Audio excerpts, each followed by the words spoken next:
Budhe, terima kasih ya, udah mau temenin Amir main-main hari ini, kataku dengan manja. Kamu tuh ya, kalau lagi mau jangan main maksa dong. Masak budhemu sendiri kamu tega juga, kata Budhe. Tapi Budhe senang juga, kan, kataku. Iya, juga sih, kata Budhe. Win malu-malu. Sejak saat itu sikap Budhe Win terhadapku berubah 100%. Biarpun begitu sikap kami tetap terjaga di hadapan Pak D dan kakaknya Budhe Win. Namun sebelum lanjut ceritanya, bagi teman-teman yang belum tekan tombol subrek, silahkan tekan tombol subrek terlebih dahulu. Kalau sudah subrek, langsung aja kita gas. Berikut cerita lengkapnya. Aku sedang berlibur dan nginap di rumah Pak Deku, kakak mamaku. Mereka memang 3 bersaudara dan mamaku yang paling muda, Budhe Win. Orangnya sangat cantik dan mempunyai tubuh yang mungil, tapi berisi dengan pinggang yang ramping dan perut yang datar. Akan tetapi Budhe Win yang cantik itu, orangnya sangat judes, dia tidak memandang mata keluargaku. Maklum kami dari keluarga yang hanya biasa-biasa saja, sedangkan Budhe Win datang dari keluarga yang sangat kaya.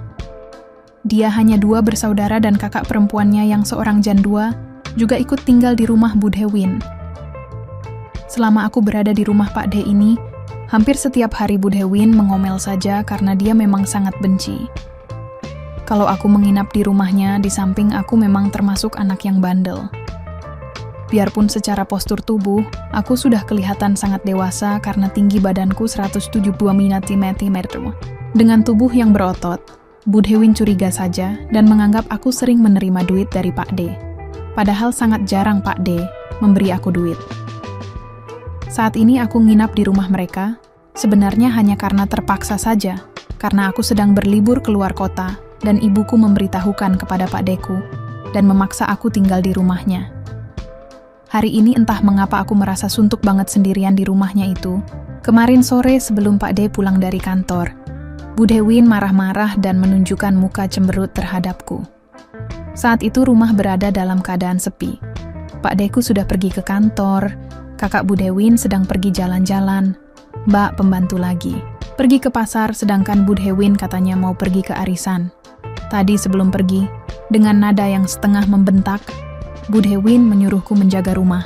Daripada bete sendiri, mending nonton film aja di kamar. Pikirku TV mulai kunyalakan. Kuambil VCD yang kemarin kupinjam di tempat persewahan. Setelah menonton VCD tersebut membuatku tergugah. Dengan lincahnya tanganku sudah menari-nari pada diriku sendiri, tapi asik loh. VCD yang kutonton itu memang cukup mendorong keinginanku untuk itu, sehingga aku menjadi semakin bergelora. Lama-lama kurasakan ada getaran dalam diriku, seperti ada yang ingin menyeruak keluar. Aku mau mendapatkannya. Tiba-tiba, Amir, apa yang kamu lakukan? Teriak sebuah suara yang aku kenal. Aduh, Budhe Win. Aku kaget setengah mati dan sangat bingung sekali saat itu. Tak kusangka Budhe Win, yang katanya mau pergi arisan, bisa kembali secepat itu. Tanpa sadar, aku bangkit berdiri dan kudekati Budhe Win yang cantik, tapi judes itu, yang masih berdiri dalam keadaan kaget dengan mata membelalak melihat keadaanku pada saat itu. Tiba-tiba entah setan mana yang mendorongku, secara refleks saja aku menyergap Budhe Win yang mungil itu. Badannya yang mungil dan tingginya yang hanya sampai sebahu dariku, kutarik agak ke atas. Sehingga Budhe Win hanya berdiri dengan ujung jari kakinya saja dengan kepala agak tertengadah ke atas, karena kaget. Dengan cepat Budhe Win seketika agak menggeliat menerima perlakuan yang tidak pernah dia sangka aku akan berani seperti itu. Sesaat kemudian dia mulai memberontak dengan hebat. Amir, jangan kurang ajar, berani benar kamu ini. Ingat Mir, aku ini istri pademu, teriak Budhe Win dengan suara garang mencoba mengancamku. Aku tak lagi peduli, salah Budhe Win sendiri sih. Orang mau dapat kok diganggu. Tentu saja aku jadi nekat begitu dah. Di samping keinginanku yang memang sudah menggila itu, ada juga rasa ingin balas dendam dan mau memberinya pelajaran atas perlakuan dan pandangannya yang sangat menghina padaku. Dia mencoba berteriak, tapi dengan cepat aku segera menutupnya. Ada kali 10 menit aku melakukan pekerjaan kreatif itu. Aku terus melancarkan aksiku demi satu tujuan mulia. Hehehe. Dia tidak dapat melepaskan diri dariku saat itu, karena memang aku yang tinggi 107 cm dengan badan yang atletis, tidak sebanding dengan Budhewin, yang cuma 150 cm dan mungil itu. Akibat aksiku yang bertubi-tubi itu, lama-kelamaan kurasakan tidak ada lagi perlawanan dari Budhewin, entah karena dia sudah lelah, atau mungkin dia mulai terbawa suasana juga. Merasa sudah tidak ada perlawanan lagi dari Budhewin, kemudian kuraih tangannya yang mungil dan kutuntun menuju ke satu titik. Spontan saja Budhewin. Kaget, akan tetapi kedua matanya malah terpejam dan tidak ada perlawanan lagi darinya. Ketika dengan perlahan, aku akan menyamakan keadaannya sepertiku. Dia dengan lemah masih mencoba menahan tanganku, akan tetapi tanganku yang satu mengunci kedua tangannya. Setelah aku berhasil, Amir, ingat, Mir, aku ini istri Pak De kamu. Aku sudah tidak mempedulikan ucapnya itu. Tapi tampaknya, akibat perlakuanku itu, kayaknya Budhewin mulai terpengaruh juga jiwa dan raganya itu terasa dari nafasnya makin terdengar berat. Aku pun semakin bersemangat, dan tiba-tiba saja Budhewin bergetar dengan kuat dan sampai di pangkalan udara padahal baru awal. Setelah masa itu berlalu, terasa badan Budhewin meleumas, dan kedua matanya masih terpejam rapat, entah perasaan apa yang ada padanya. Mungkin saja senang, malu, atau putus asa akibat perlakuanku terhadapnya, sehingga dia mencapai titik itu. Tarikan nafasnya masih tak teratur, kami terdiam sejenak, akhirnya secara perlahan-lahan kepala Budhewin menengadah ke atas, dan terlihat pandangan matanya yang sayu menatapku, sehingga menambah kecantikan wajahnya dan secara lembut terdengar suaranya. Amir, apa yang kamu perbuat pada budemu ini? Kata Budhewin. Maafkan Amir ya Bude. Amir lupa diri. Abisnya Bude tadi masuknya tiba-tiba selagi Amir akan mencapai puncak itu.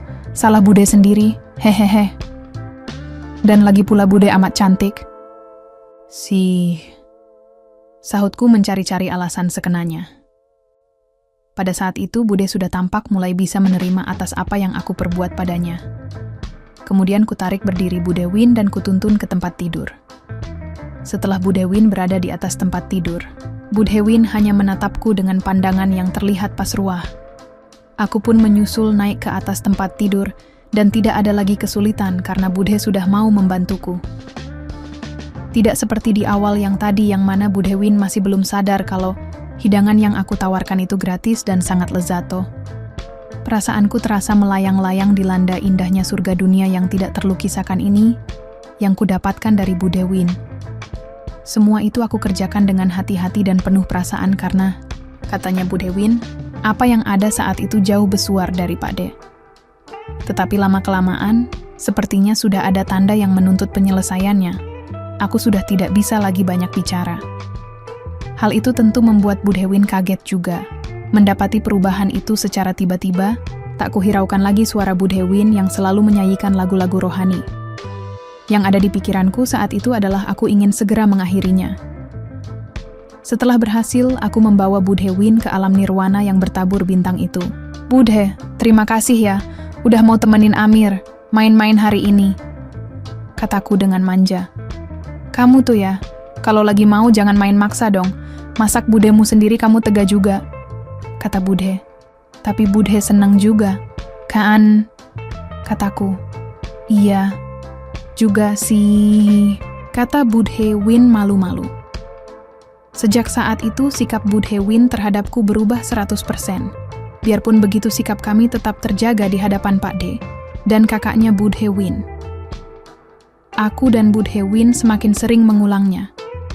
Kalau rumah lagi sepi, aku makin merasa sayang saja terhadap Budhewin. Apalagi Budhewin memberikannya dengan rela dan sepenuh hati. Dan ternyata, Budhewin dulu, jutek itu dikarenakan selama ini, Pak Deku tidak bisa memberikan. Seperti yang selalu aku berikan padanya, di setiap ada kesempatan. Sungguh liburanku ke kota di mana Budhewin tinggal sangat menyenangkan. Ingin rasanya aku tidak balik ke kotaku. Hal itu juga dirasakan Budhewin, sehingga pada saat aku berpamitan untuk pulang, tampak Budhewin meneteskan air matanya. Maafkan, Dan juga terima kasih ya Budhe atas semuanya. Gumamku di dalam hati karena aku pun tidak tega untuk meninggalkannya.